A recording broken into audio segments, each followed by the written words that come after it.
All right.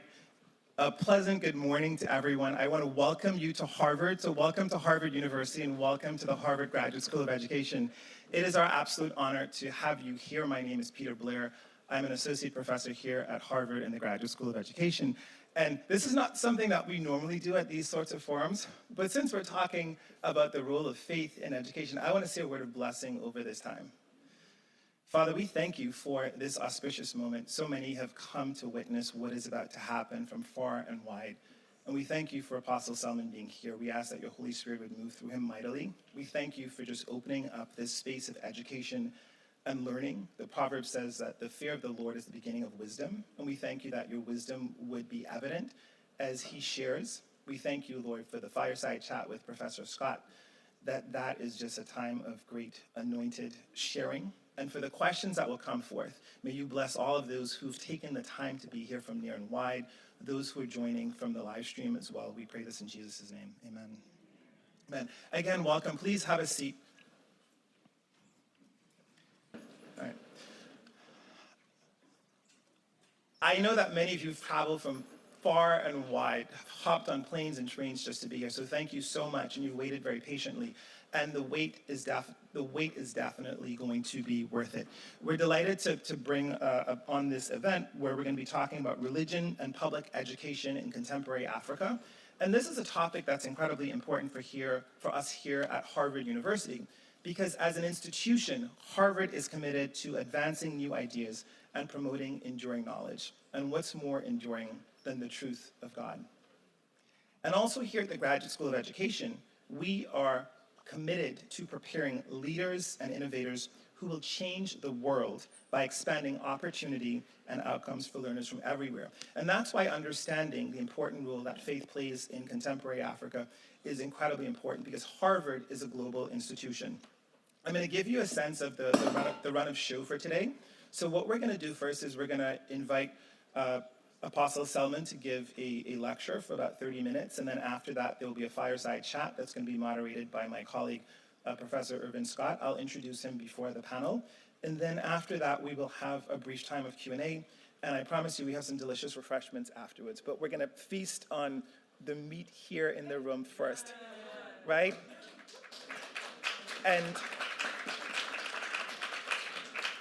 And just before we get started, I want to acknowledge two amazing women who are like mother. One is who's my mom, and one who's like a spiritual mother to me, Professor Ruth Akedeji.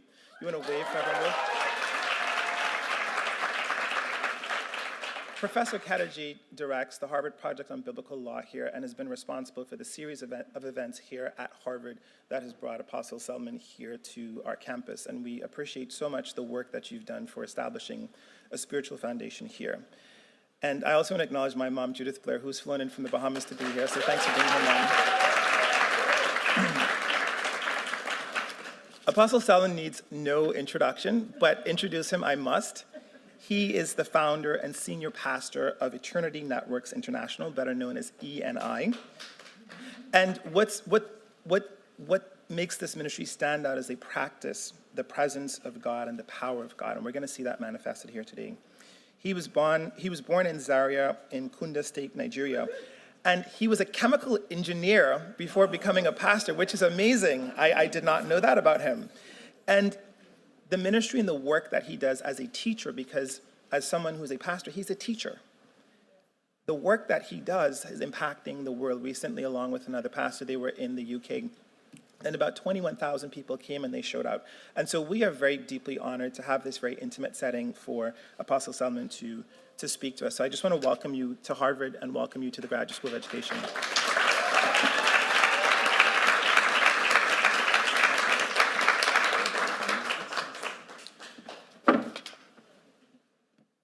Thank you. Thank you so much. Good afternoon, everybody. I'm delighted and honored to be here. And it's my joy to be giving my final lecture. I had one days ago, and this would be the final lecture for now. And I want to thank you so much for the honor, the invite, the love, and all that I've received within my time here. And I hope and pray that you are patient enough to let me express my thoughts. The subject of education addressed at any level is very broad and very complex, regardless what area you look at it from. It requires very extensive study, and so to work with the time allotted, I've been able to distill a few points that reflect my thoughts on this matter. And so it's not unusual to find me omit certain thoughts. These are just my ways of trying to do justice to this subject within the time allotted. So I'm speaking on the role of faith in public education and educational policy in Africa. One more time, the role of faith in public education and educational policy in Africa.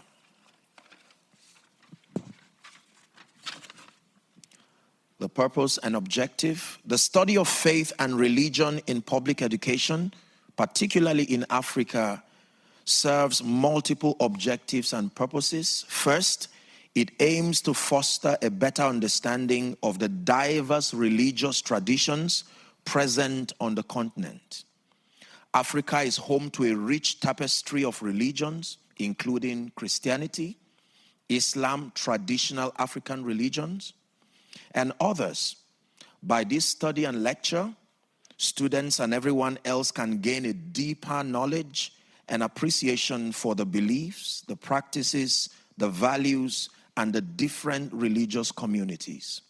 Secondly, this is a contribution towards promoting religious tolerance in all its ramifications. In a continent as diverse as Africa, understanding and respecting different religious perspectives is crucial for fostering peace, harmony, and coexistence among diverse communities.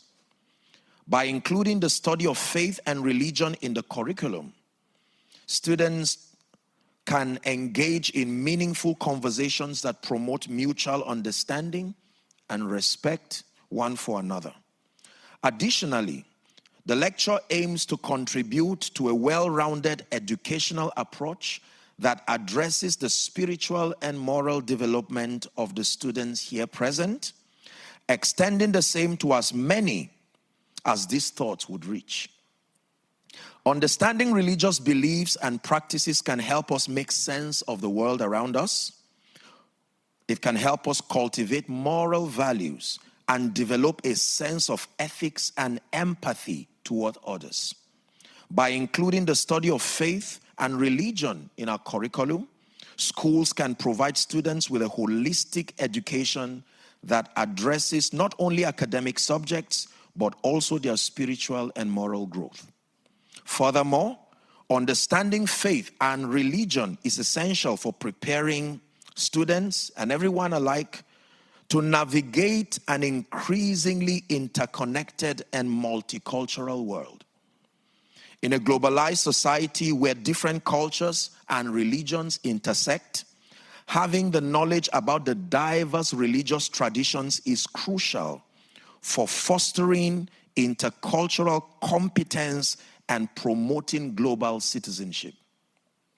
Studying faith and religion in public education can help students to develop cultural sensitivity, empathy, and appreciation for diverse perspectives, which are essential skills for thriving in a diverse and interconnected world. The historical discourse. The historical perspective of religion and faith on the educational landscape of Africa is deeply intertwined with the continent's rich history and cultural diversity. Throughout centuries, religion has played a significant role in shaping education in Africa, influencing curriculum, teaching methods, and overall educational experience. Traditional African religions have long been an integral part of African societies. I think it's important we understand that there are different schools of thought when it has to do with Africa and education, but the earliest histories will tell us that traditional African religions have always been an integral part of African societies, providing foundations for moral values, social norms, and spiritual beliefs. In many pre-colonial African societies, education has often been passed down orally through religious teachings, rituals, and ceremonies. These teachings instilled a sense of identity, community, and belonging among the individuals and contributed to the transmission of cultural knowledge from one generation to the next. With the arrival of foreign religions such as Islam and Christianity, with respect to the African context now, through trade, conquest, and missionary activities, the educational landscape in Africa underwent significant transformations. Missionaries established schools and educational institutions that combined religious instructions with academic subjects, aiming to spread their faith while providing basic education to Africans. This led to the integration of religious teachings into the formal educational system, shaping the curriculum in ways and manners that reflected the values and beliefs of these foreign religions. During the colonial period, European powers brought in and sometimes imposed their educational systems on African societies, often with a focus on assimilation, cultural homogenization, and promotion of Christianity. This colonial legacy had a lasting impact on the evolution and growth of education in Africa, as formal education became largely influenced by Western religions and its traditions and values. Religious schools such as the Catholic and the Protestant missions played a crucial role in providing education to Africans, but often at the expense of traditional African religions and cultural practices. In response to the colonial legacy and dominance of the West, there had been various movements to reclaim and revitalize traditional African religions and philosophies within the educational system. Efforts have been made to incorporate indigenous knowledge systems, cultural practices, and values into the curriculum, thus promoting a more inclusive and culturally relevant approach to education that reflects the diversity of African societies. In recent decades, there has been a growing recognition of the importance of religious diversity and tolerance in education. Many African countries have adopted policies promoting religious pluralism, interfaith dialogue, and the respect for diverse religious beliefs within the educational system. Efforts have been made to teach about various religions in a balanced and objective manner, fostering understanding, empathy, and respect for religious diversity among all and sundry.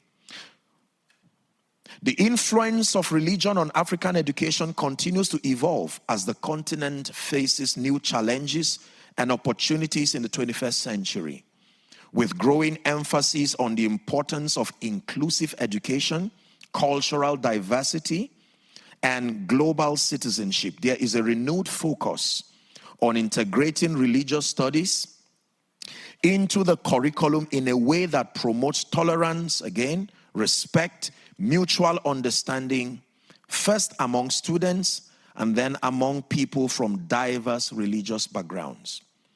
This historical perspective attempts to highlight the complex interplay between traditional African religion, foreign religious influences, colonial legacies, and contemporary efforts to promote diversity and tolerance in education. By understanding this historical context, educators and policymakers can work towards creating a more inclusive, culturally sensitive and holistic educational environment that reflects the diverse religious traditions and beliefs of the continent. The need and evolution of educational policy in Africa. In a growing and ever complex continent as Africa, factors as demographic changes, technological advances, and international cooperation have led to the entrenchment of the need for a broad-based policy-making process in Africa, such that the dynamic, multifaceted conditions and issues facing education could be addressed in a comprehensive and intelligent manner. In general, the growing concern for change and the pressures associated with that, the forces of international cooperation, and the exigency to come to terms with emerging challenges of the postmodern era, they have, to a greater extent, shaped the policy-making space of most African governments, thereby making educational policies in Africa take the form and shape that reflects needs, challenges, and changes of the current society. Additionally, the emerging issues and challenges due to demographic factors, as well as technological discoveries and advances, have also influenced the policy change exercises. For instance, the ever-increasing population and the critical democratic dispensation have led to the emergence of the concepts of open policy initiatives, which take into account the views of parents, stakeholders, professionals, politicians, and even policy implementers. On the other hand, advances in technology have opened opportunities for policymakers and implementers to explore and adopt novel and better systems that might improve educational management operations across the continent. With the emergence of globalization and advances in technology, African governments are becoming more and more aware of the need to change, manage, and upgrade their educational systems.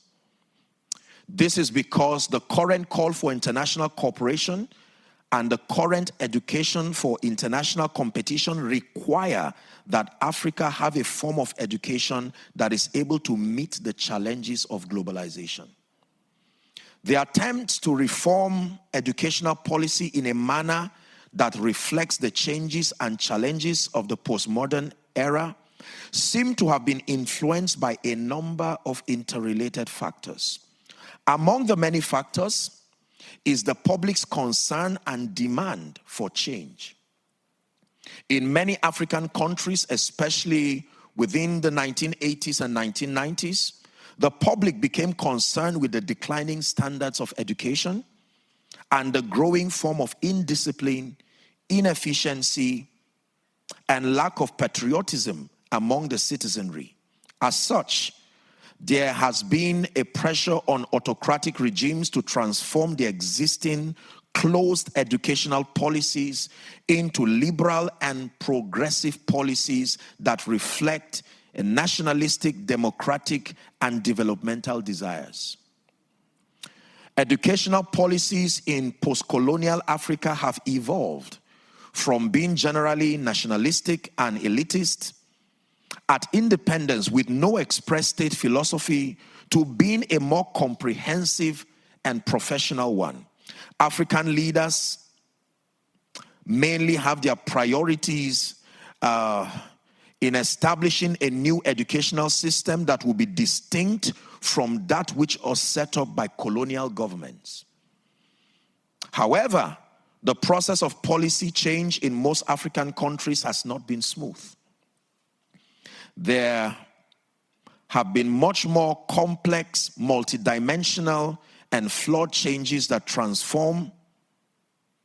transformations have led to various reform initiatives in the educational sector. Now, let me pause for a moment and just make a comment about all of this, that The policies that govern education in any territory depend on many factors. Among them, the understanding of the leadership as far as the value of education, its all-inclusiveness, and the role that education plays in shaping not just the culture, but shaping the socio-economy of that territory.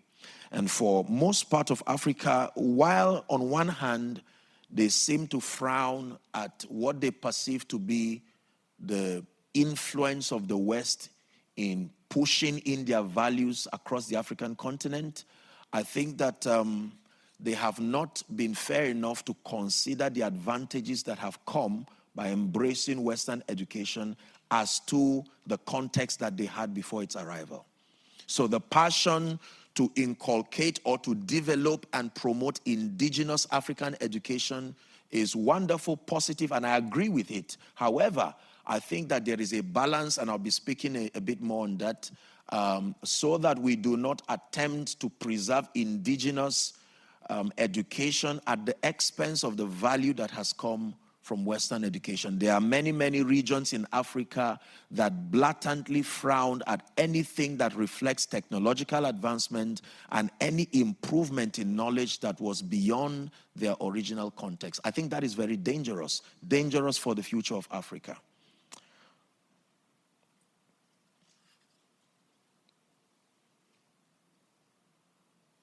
The influence of faith-based organizations on the educational landscape of Africa. You may want to listen carefully to this. Faith-based organizations play a significant role in education across Africa, often supplementing or even leading formal educational efforts in many communities. These organizations include churches, mosques, religious schools, non-governmental organizations with religious affiliations.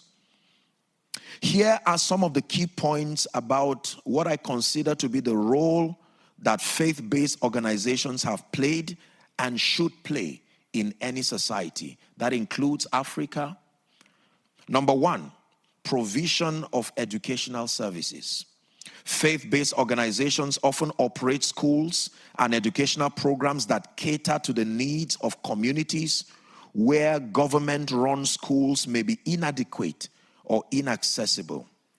Now, it's difficult to understand this in a developed nation like America, but once, if you have the opportunity to study the African landscape, especially rural Africa, you will find many schools, especially from the elementary level, that unfortunately are left at the mercy of non-governmental organizations, churches, and religious institutions, because the efforts by the government and from the government to maintain these facilities and the knowledge that come there has been found wanting on many grounds. So you can get to a school in rural Africa where they barely have teachers. In fact, the truth is that in most cases, I'm embarrassed to say this, but it's the truth. The government does not even have a defined statistic of how many schools exist within that region. So you can find schools redundant and abandoned for many years. The government is not even aware of their existence. These schools are usually run in alignment with the religious values of the organization and often prefer a holistic approach to education that includes moral and character development alongside academic learning. Community engagement. Faith-based organizations are deeply embedded within their communities and often have a strong understanding of the local context and needs. Take note of this. It is true that the faith-based organizations within any local environment, they best understand the unique needs of the people, and they are able to design a system that is holistic, but then able to meet the local context of the people. This allows them to tailor educational programs to address specific challenges faced by children and families, such as poverty, cultural barriers, lack of resources, and so on. The third role, promotion of values and ethics. Religious schools and organizations place a strong emphasis on morals and ethical values in education. They often teach virtues such as compassion, respect, and service to others alongside academic subjects. This approach resonates with many families who seek an education that aligns with their religious beliefs and cultural traditions. I had the honor to be raised by the Anglican Communion, and we had a program called the Accelerated Christian Education. Not many people may be familiar with that, but it was incorporated in our program, and I can tell you that it played a very significant role in shaping our understanding, my understanding, as touching matters of morals, ethics, respect, and so on. So for me, this is not just a lecture, this is a reflection of a system that I am today a grateful recipient and a beneficiary of that system. Promotion of values and ethics. In fact, in many institutions of learning, they describe the condition to be a true ambassador of that institution by having knowledge and character. Knowledge and character. Not just knowledge. It is dangerous for an individual to have secular enlightenment without the requisite character. You see that? It is knowledge and character that speaks to the development of society, community, and even the continent. The fourth role, teacher training and development. Some faith-based organizations invest in trainings and developing teachers, ensuring that educators are equipped with the skill and the knowledge to provide quality education to students. This can have a positive impact on the overall quality of education in communities where these organizations operate. Number 5, support for vulnerable people. Faith-based organizations often prioritize serving marginalized and vulnerable populations such as orphans, children with disabilities, refugees, among others. They may provide scholarships, food assistance, and other forms of support to ensure that all children have access to education and the opportunity to thrive. 6, advocacy and policy engagement. Some faith-based organizations engage in advocacy and policy efforts to influence educational policies and practices at the national and local level.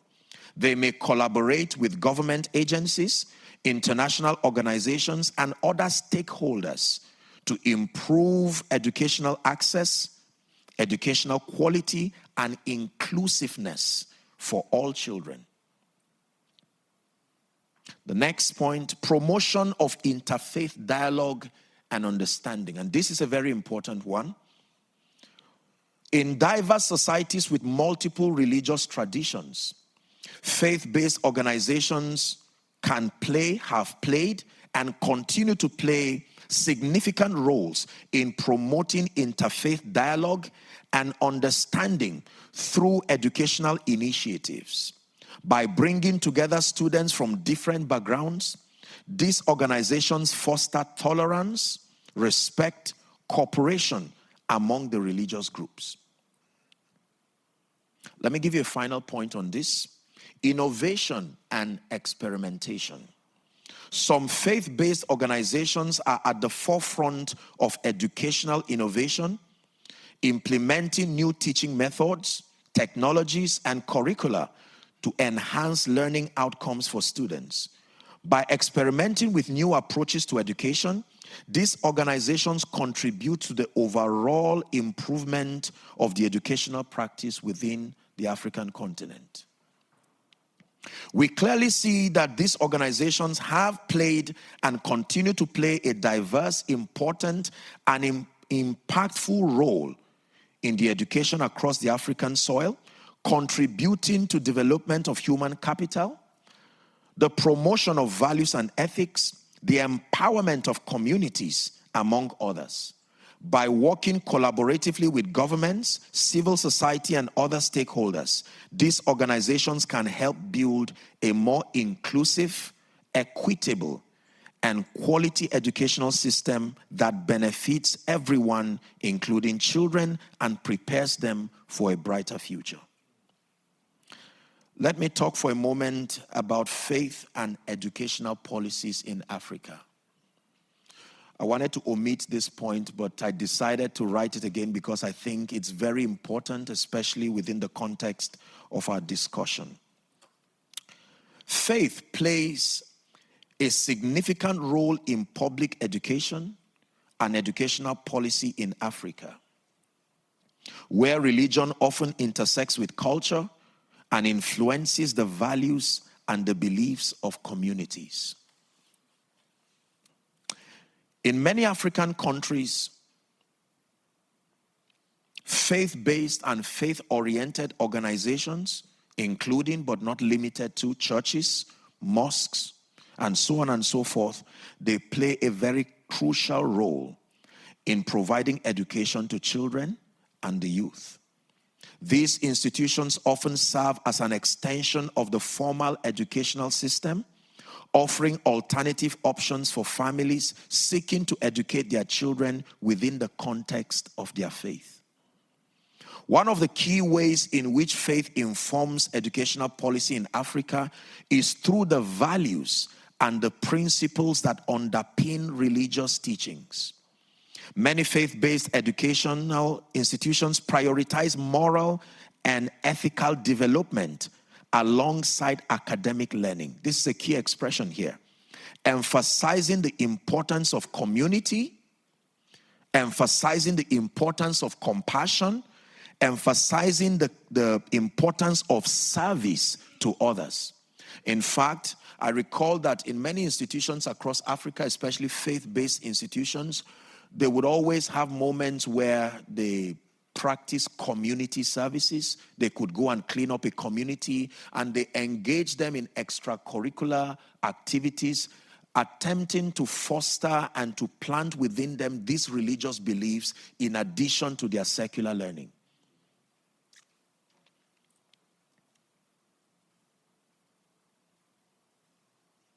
These values often align with traditional African cultural beliefs, reinforcing the idea of education as a means of building character and preparing individuals to contribute positively to society.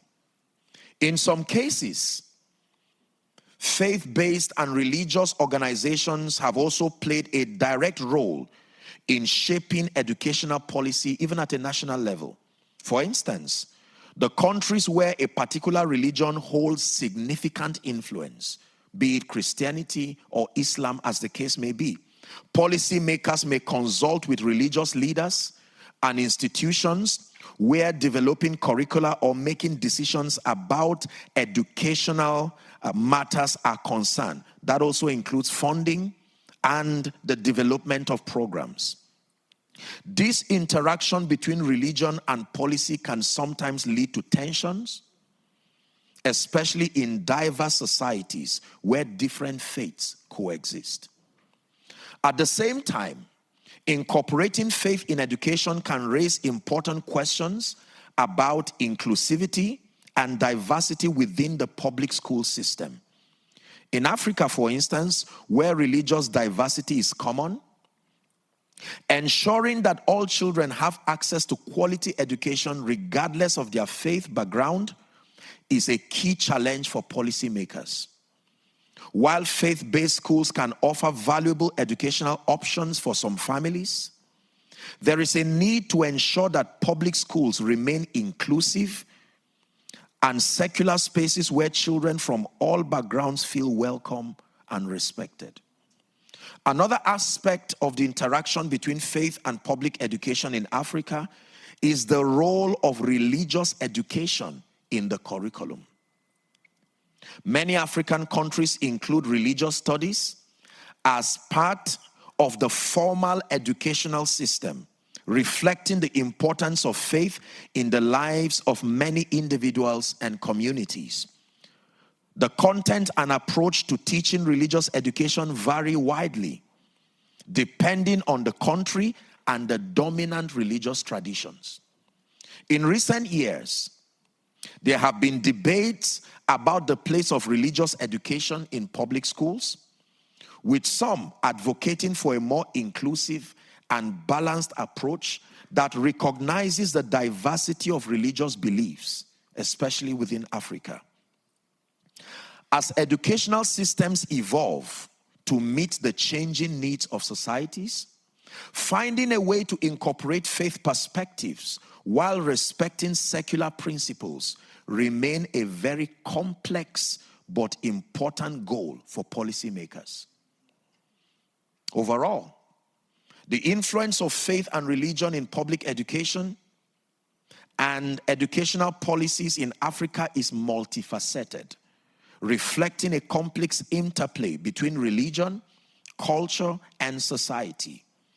While faith-based institutions play a valuable role in providing education and promoting moral values, there is still a need for policymakers to navigate the challenges of ensuring inclusivity, diversity, and quality in the public educational system.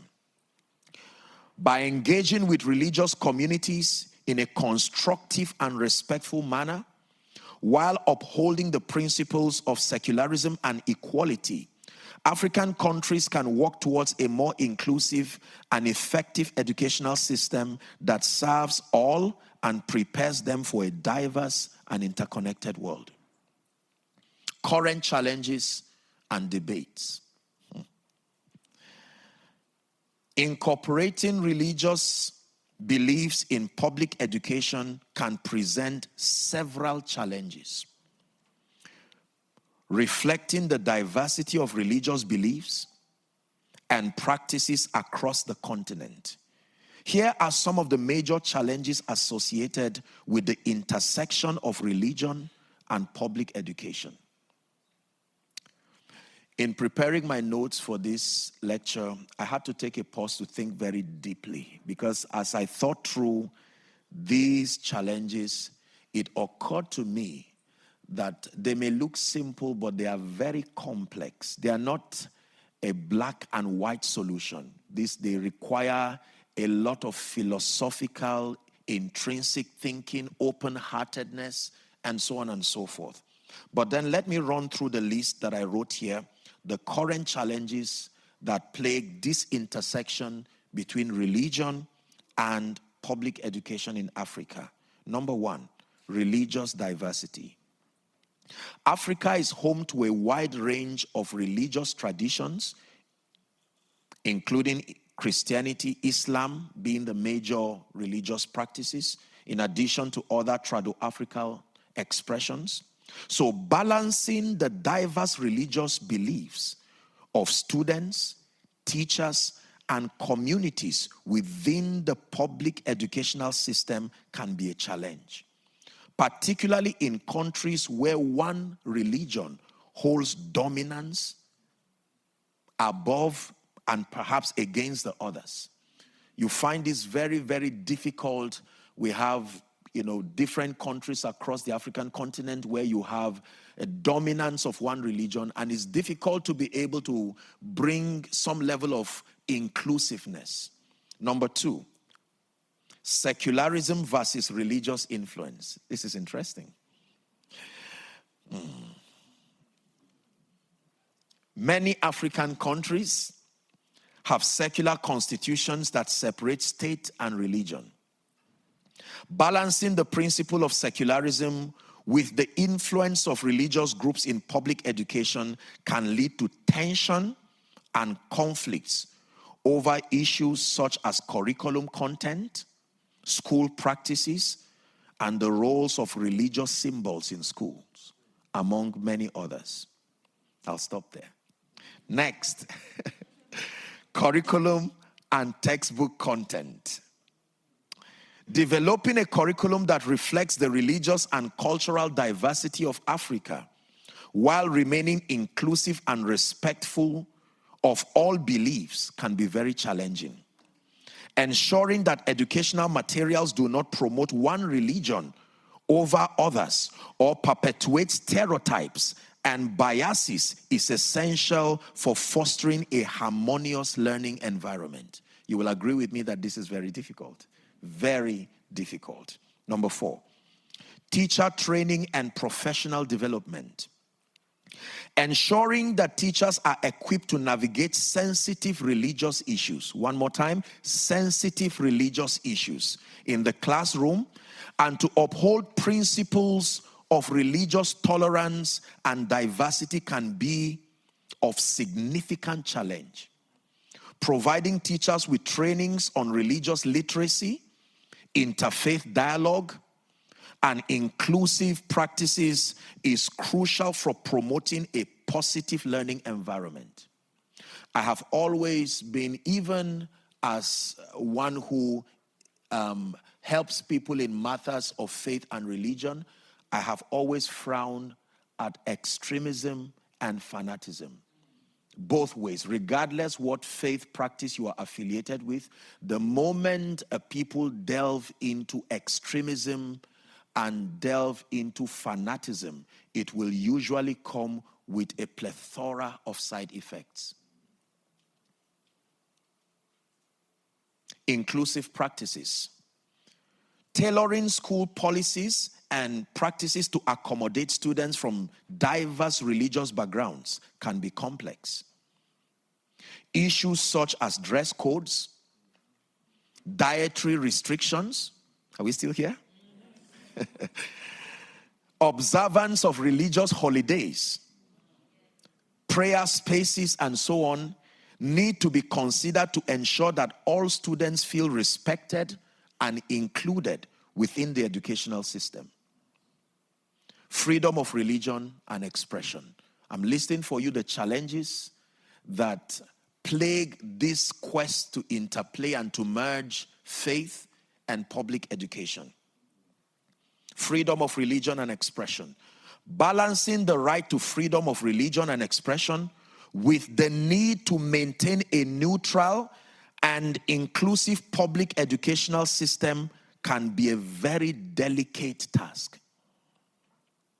Ensuring that students are free to practice their religion while respecting the rights of others can be a challenge in environments where tension between religious groups exists. A typical example of this is in northern Nigeria. Now, with all due respect to all the faith affiliations that are here represented, I was born and bred in northern Nigeria, and growing up, we grew up knowing the harsh reality that existed between the two main religions, Christianity and Islam. As children, we played around with one another. We celebrated Christmas. We celebrated Salah. But as we grew, we began to receive all kinds of orientations that cultured us into treading with caution as touching other religions. And we watch sometimes with shock and wonder as the religious rights of many people was trampled upon, infringed, and that reality still exists even today. There are extreme practices that have violated the freedom of religious expressions of many. And it's not just typical for Nigeria, but across sub-Saharan Africa. We've had times where churches were burnt, unfortunately and sadly. We've had times where extremists across boards have inflicted mayhem upon people on account of the decent practice of their faith and their beliefs. We've had people of various faith extracts victimized, even at an educational level, and so on and so forth. So this is a very serious one, balancing the right to freedom and the need to maintain a neutral and inclusive public educational system can be very difficult. Sometimes you find yourself teaching in an institution where the ratio of, say for instance, Christian to Muslim teachers can be, say, 8-2 or 4-1. At such points, it becomes very, very difficult to be able to maintain a level of neutrality that allows both sides to feel protected and represented. And my apologies if in expressing any of these thoughts I hurt your religious feelings or orientation. Let me apologize in advance. The intent is to deliver an intelligent lecture that seeks to give us an enlightened perspective about the role of faith and religion as far as the African continent and education is concerned. So I think I need to say that so that we do not have people feeling hurt. I know that this is a collection of people with various faith affiliations, and I'm aware that there are many others who are following. I am an advocate of peace and love, an advocate of mutual understanding. I have my convictions as far as the matters of faith is concerned, but I owe it, and this is a principle that I've adopted as an individual, and I have reflected that principle in all that I'm involved with to be able to show a healthy sense of respect to people's religious orientations while maintaining your convictions. Extremism and radicalization. In some regions of Africa, religious extremism and radicalization pose a threat to safety and security of schools and educational institutions. Addressing these challenges require a multifaceted approach that involves community engagements, counter-narrative initiatives, and preventive measures to safeguard students from extremist ideologies. Inequality and discrimination. Thank you for your patience so far.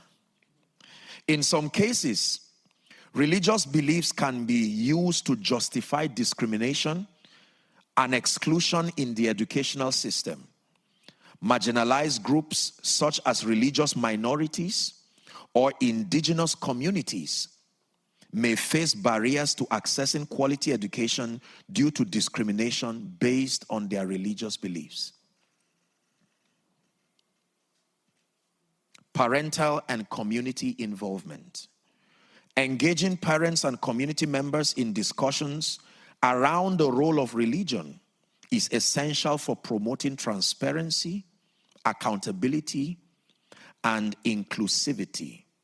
Building strong partnerships between schools, religious institutions, and local communities can help address challenges related to religion as far as education is concerned. Final point, policy and governance. Developing clear policies and guidelines on how to address religious issues in public education is crucial for promoting harmony and respect among students, teachers, and stakeholders. Ensuring that these policies are implemented effectively and monitored for compliance is essential for fostering a tolerant and diverse educational environment. Navigating these challenges requires a balanced approach that upholds the principle of freedom, tolerance, and respect for all religious beliefs within the public educational system. By promoting dialogue, understanding, and cooperation among religious groups, policymakers, educators, and communities can work together to build a more equitable educational system that embraces the religious diversity of Africa. The intersection of faith and religion in public education, especially in Africa, presents a complex set of challenges and drawbacks that can impact the quality of the people. And this, I hope and I pray that many people, perhaps some of you who are here, would take on projects and come up with a very intelligent approach that is pragmatic and can help to begin to provide solutions to some of these challenges. Let me give my conclusions and recommendations. My apologies for stretching your time. The matters of education is very broad, very, very broad, and would require extensive discussions if you are to do justice to all the facets that need to be covered. In navigating the complex terrain of faith and religion in contemporary Africa, adopting a nuanced and inclusive approach is crucial to promoting equity, diversity, and social cohesion in educational systems across the continent. Here are some recommendations for addressing the challenges and drawbacks associated with the integration of faith and religion in education. Now, some of these recommendations are a personal opinion. They are not necessarily a product of thorough educational research. So if you find any of my points wanting, I do apologize. These have come as my personal recommendations. With that being said, 1, ensure inclusivity. This is my first recommendation as I tie up this lecture. The learning environment must be made such that it is inclusive of all religions and must embrace religious and non-religious perspectives by promoting diversity, respect, and dialogue among students and educators. Schools must be encouraged to celebrate the different faith traditions, cultural practices, and belief systems in a manner that is educational, respectful, non-offensive. Non-offensive. Number 2, curriculum innovation. We have to develop a curriculum framework that incorporates the study of religion and its impact on societies from a non-partisan academic perspective. One more time, from a non-partisan academic perspective. The moment you politicize this, you destroy its potential to produce to capacity. We must teach about various religions in a comparative and critical manner, highlighting similarities and differences while fostering critical thinking and reflection even among students. My third recommendation: professional development opportunities for teachers must be provided in order to enhance their understandings of religious diversity. Now, let me pause for a moment and say this. I believe, in my opinion, that the teachers, in addition to their skill as far as their core areas of specialty is concerned, must be able to have, in addition to that which they know and their core area of practice, they must be open to understand religion as a diverse expression as far as human living is concerned, so that with that orientation, they are able to navigate through as they teach their students. So I take, for instance, if I'm a professor and I'm a Christian, it is wise and fair to also have a broad understanding of other faith practices. This will help you to navigate through the complexity of reaching the students without insulting or creating offense. This is what I'm trying to communicate.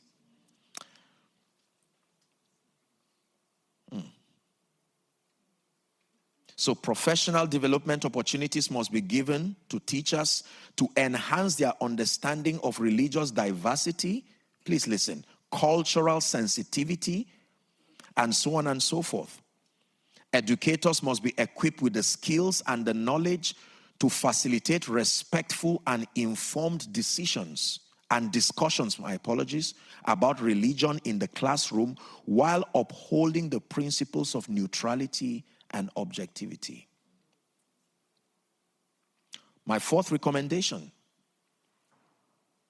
stakeholders, and that includes religious leaders, community members, parents, policymakers, and the civil society, must be involved in productive dialogues and consultations on the role of faith and religion even in today's world.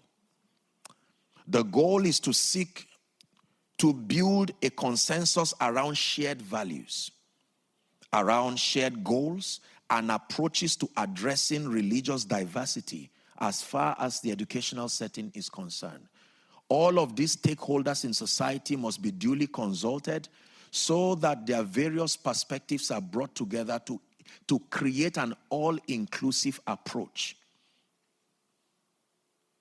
Critical thinking must be promoted and emphasized. Concepts like empathy and open-mindedness, without necessarily compromising on one's core religious beliefs. Now, I have interacted with all kinds of people and with different religious expressions. And sometimes I've given them room to share with me their perspectives across various matters. That does not corrupt my understanding and my conviction as a Christian, for instance. But then some of them will leave rejoicing at one another's gestures because knowing, for instance, that I'm a man of God, and then being open to listen to them. You know, sometimes perhaps maybe a flight going somewhere, and I could give them the opportunity to share their perspectives. And even if I disagree, I don't have to insult them and become very harsh. I tell them, well, that's a great perspective there, while keeping my own opinions true. I think that there needs to be a level of maturity that must be introduced in our being open-minded and open-hearted. It doesn't mean you have to be influenced by an opinion that violates your beliefs, but that it is fair enough to be open-hearted and allow people within the context of the laws that govern a land to be able to express their beliefs without offense. Now, this has been my challenge, especially with extremist views. So the moment you bring an opinion that does not seem to resonate with their belief, they can get physical, they can hurt you, they can kill you. It ought not to be so. We must sustain the maturity to be diverse in our listening and yet maintain and protect our convictions. This is a product of critical thinking as against blind loyalty to faith. There is a logic to every practice of faith. And faith that erodes your sense of reason and critical thinking has a problem. Let me repeat myself. The faith practice that erodes your sense of logic and critical thinking. You see that? There is an angle and expression to faith practice that allows you to think rationally and to be able to come up with intelligent conclusions and not just to blindly follow leaders, follow policies, and follow expressions without an intelligent basis for it. This, I think, is one of the plagues that is troubling currently the African context of faith or religious practice. There is a blind followership without any allowance for intelligent and critical thinking. My final point, I have to stop. There's a lot more, but I have to respect your time. So I give one more point and then we'll wrap it for now. Thank you. My final suggestion as far as addressing these issues are concerned is to address the subject of gender equality, to integrate discussions on gender equality, women's rights and empowerment into educational systems that explore the intersections of faith, religion, and gender dynamics. We must challenge harmful stereotypes and practices that perpetuate gender discrimination and violence. And we must also promote a culture of respect, equality, and inclusivity while respecting our various faith and religious beliefs. Let me stop here for now. Thank you very much for your attention.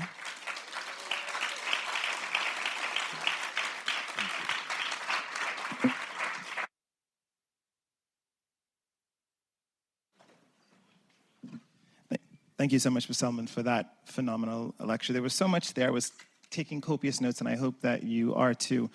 We're now going to shift gears, and we're going to have a fireside chat. I want to invite my colleague, Professor Irvin Scott, to come to the floor.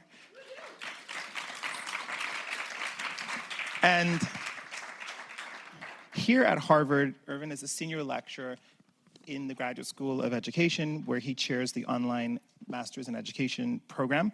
He has a very distinguished background as a principal, as a school leader, as a teacher. Prior to that, he ran an initiative at the Gates Foundation that invested over $300 million in K-12 education. And moreover, he leads the leadership initiative for faith in education here at Harvard. And in April, he's going to have a book coming out that's called Leading with Heart and Soul. So please feel free to pre-order that. So he's the perfect person to engage in this fireside chat. So Irvin, thank you. Thank you. Oh my goodness, can we put our hands together one more time for this amazing,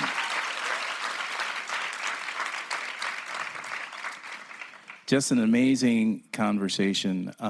Like you, Apostle Selman, I sit at the intersection of faith and education, minister in the church, but also been a teacher, principal, district leader, done a lot of work at the intersection of education and faith while simultaneously holding the faith. One of the things I want to go to right away was this question or this point that you made around fanaticism, extremism. And you said it in a brilliant way. You talked about the importance of keeping one's faith, but also hearing and being able to hear, respect other individuals' faith. I think one of the things that we're struggling with, particularly in this country now, is that extremist sort of focus.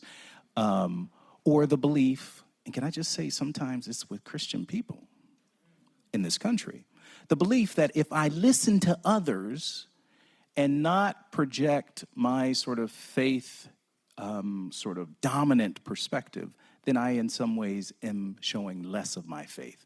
Can you talk a little more about that? Because to you, it was really important to be in a position where I can hear others, I can respect others, I can, in some ways, acknowledge and celebrate others, but never feel like I have to change who I am from a religious perspective. Can you say a little more about that? Thank you very much. Very powerful and intelligent question. Now, I think that what is extremism? Extremism has to do with misunderstanding your faith and the role that faith has to play, you see. And permit my bias as a Christian, when you practice extremism in Christianity, you are trying to take the place of God in convicting the people. You see that? Jesus, who is the epicenter of the Christian practice, in studying his earth walk, he related with people and he was silent to listen to people as they communicated their various perspectives. Whether it's John 4 with the woman, the prostitute at the well, he sat with tax collectors. He was not influenced by them, but they were happy that he had an open-hearted, they were very frank conversations. In fact, the scripture that represents the core of the Christian faith, permit me, John 3:16, came as a result of a discourse between an intelligent man and Jesus. So Nicodemus came to Jesus, the Bible tells us, and he began to probe him along the lines of, why he was here and so on and so forth. And you would think that Jesus would turn and say, get out of this place. You're one of those people who offend me. You're one of those nasty people. But he gave him room to express himself, and they began to build a conversation. So this is my perspective. I do not believe, and this is my personal opinion, I do not believe you have to fight, tear down, insult people to communicate your faith. I do not think, in particular, the Christian faith teaches that. I do not believe that. And so if a Christian in this instance practices that, I think the problem may be the system of mentorship that the person has submitted himself to.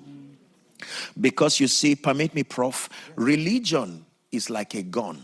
It depends on who is holding it. If a military man holds that gun, good for the nation.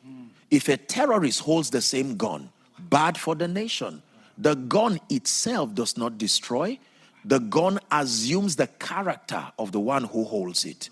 This is my concept, and this would be my response to that. Oh my goodness. Oh my goodness.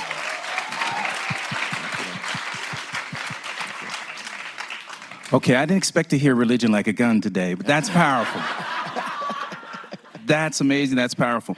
So what we've done in this country in some ways, I'll just tell about us, in light of what you were saying about Africa, is what we've said, because we can't trust that people might go in that direction of fanaticism, we will have no religion talked about in the context of public schools. Talk about the risk of that.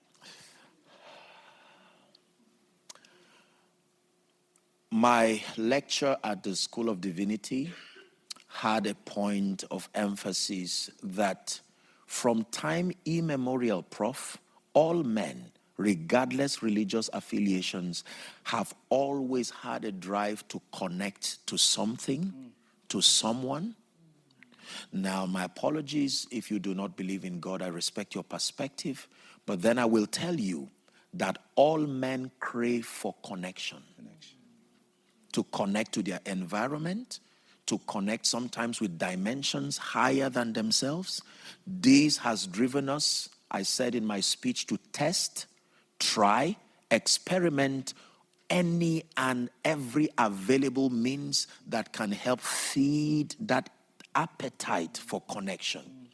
So I respectfully disagree with the philosophy that advocates completely taking God out of a system. This is my humble opinion, and with every sense of respect and honor to the laws of your land and your religious orientation or otherwise. This is my humble perspective. The reason is because in as much as we have all kinds of limitations around the practice of religion, that includes Christianity, Islam, most religions, in my personal study, and believe me when I tell you I've studied a number of world religions, you see, I have found out that at the core of their teachings, there is a straight line that seems to unite these perspectives, albeit eventually people diverge to various thoughts.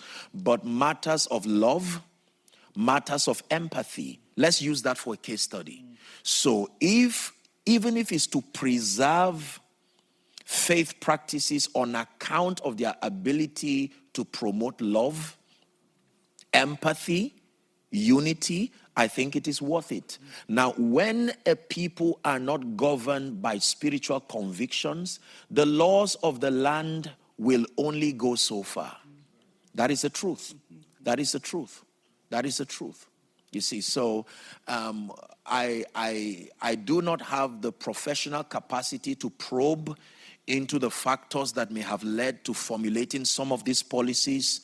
But then my humble observation, and that will also be my suggestion, is that I am a firm believer that any individual is not complete and whole outside of your touch to spirituality, outside of your touch to your Creator.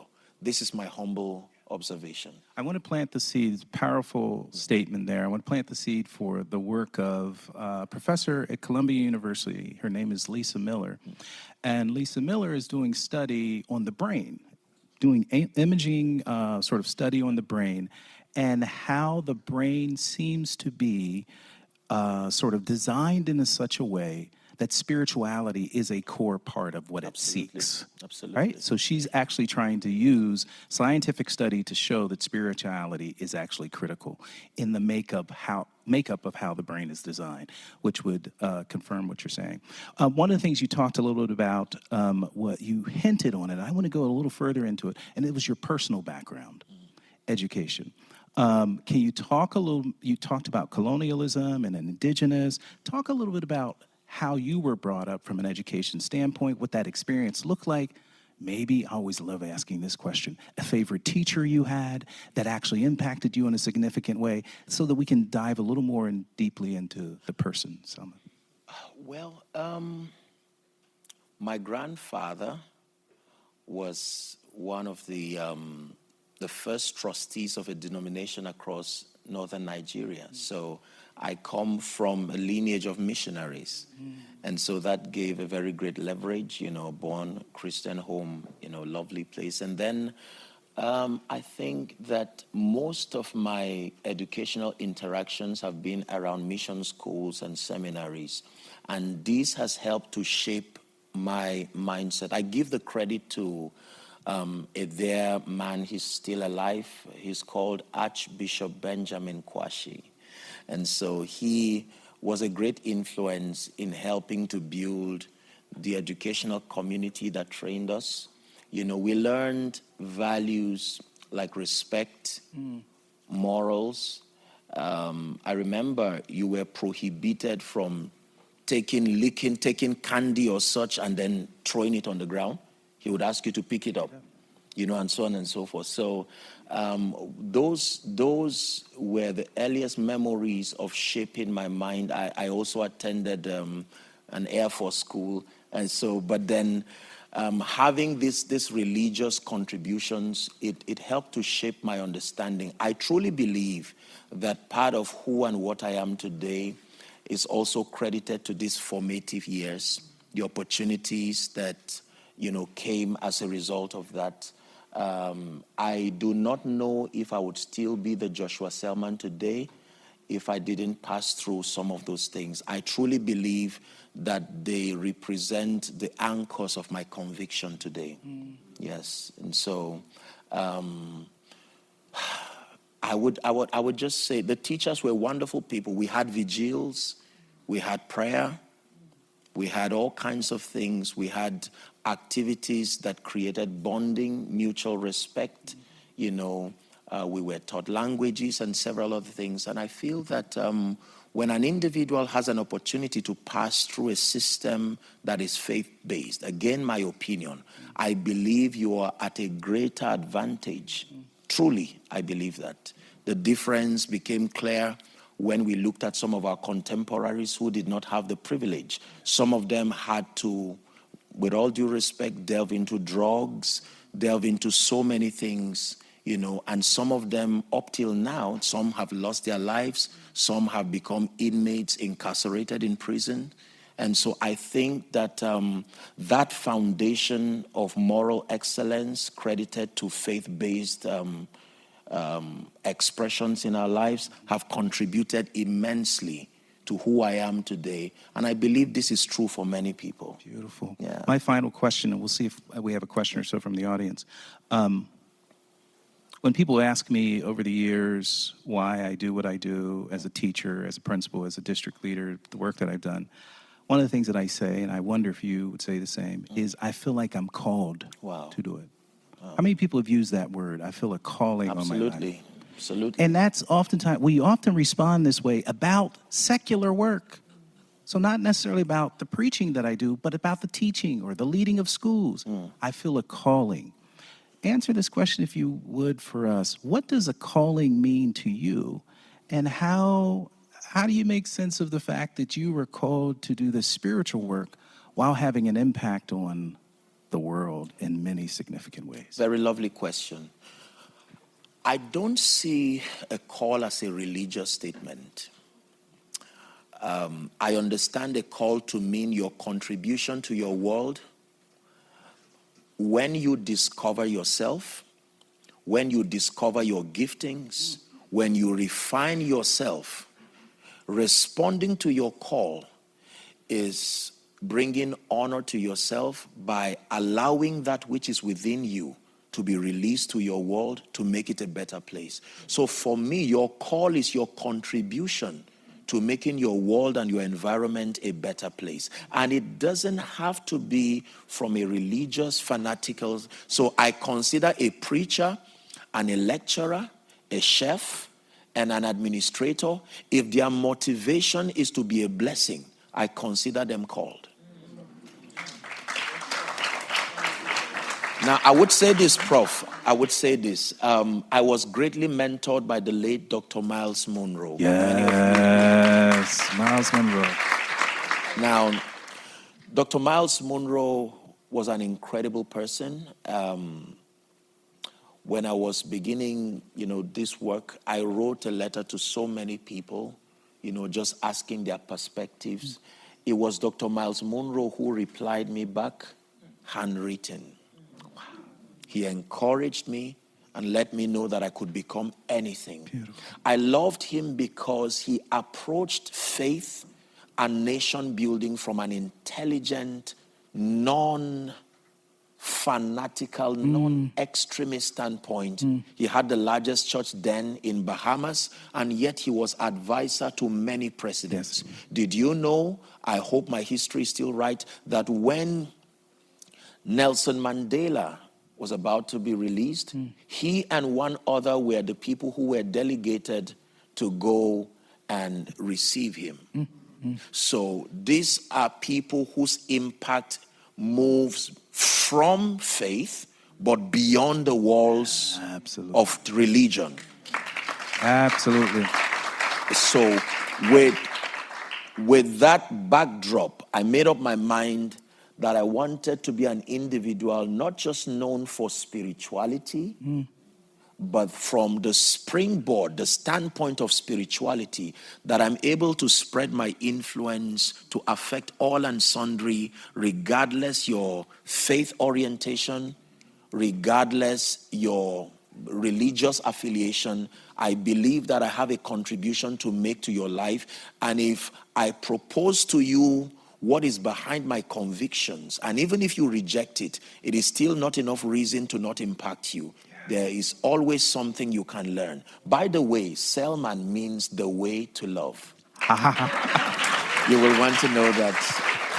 One last thing before we end on this calling point, just so it sinks in with everybody. Everyone turn and find someone, look them dead in the eye, turn and look at somebody, look at someone, and ask them this question. Do you know your calling? Do you know your calling? Well, let's give Apostle Selman a round of applause real quick.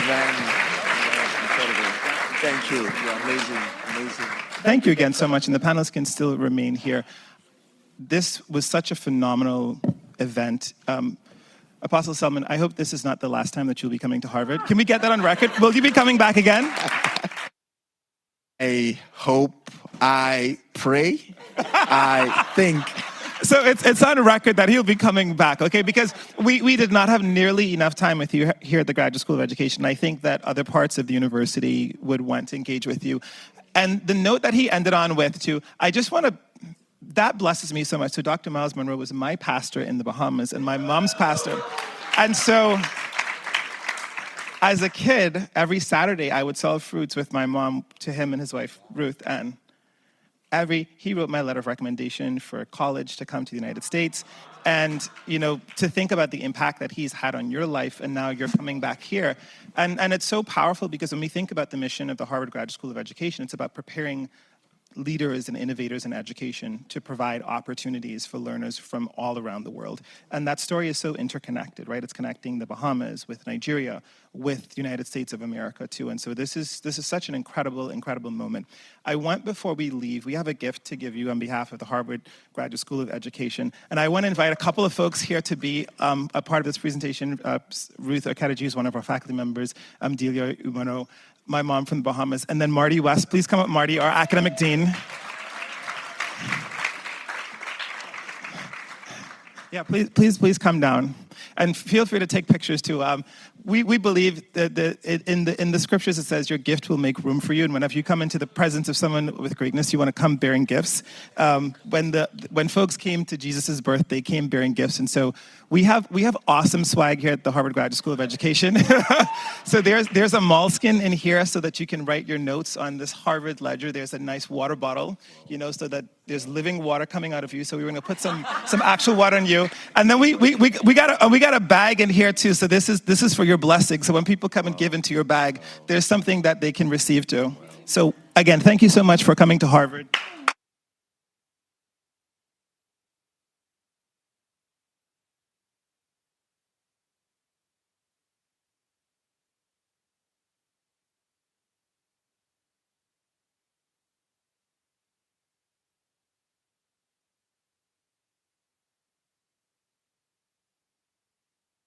I just wanted to give you an opportunity to say something. Peter, you're a tough act to follow. Apostle Selman, it's a delight to have you here. What Peter said about our mission really captures what it is we're trying to do at the Harvard Graduate School of Education, and would welcome any opportunity to partner with you going forward. So thank you. And Ruth, you're not going to escape. This is my spiritual mama here. Come here. You're not going to escape. You got to say a little something. Thank you all for being here. I want to thank Marty, who is just, we don't see each other enough, but we know we're here, and I know that he thinks and prays about this institution and about other colleagues, and certainly about the School of Education. And I said to both Dr. Scott and Professor Blair that for those of you who are Harvard students and Harvard faculty, you rarely see the School of Education in the Crimson or the Gazette or in the New York Times. But when we think of what knowledge does to open the way for faith, for the improvement of humanity, for contributions to society, this is the crown jewel of Harvard University. And I'm so grateful for Marty's leadership, for all of you, for the work that is happening here, because education not only opens doors, but it is a leveler. It's the thing that people will look at and say, God has given you a gift. You can go out and be whoever you want to be. Every teacher has been such a blessing in my life. My parents were teachers, and so I'm incredibly grateful to the Harvard School of Graduate Education. Thank you. All right. And just one other thing, I'm known for my selfies, so I need to get you folks into a selfie. So please come here. And then after that, we have a very delicious... Would you permit me so he can do this? Oh, sure. Okay, sure. Yeah. And we have a very delicious spread outside of wonderful refreshments. Come on, you guys, let's take a picture so people can eat.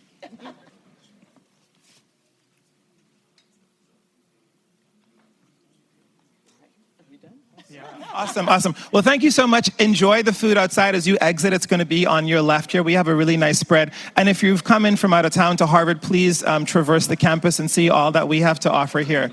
Welcome.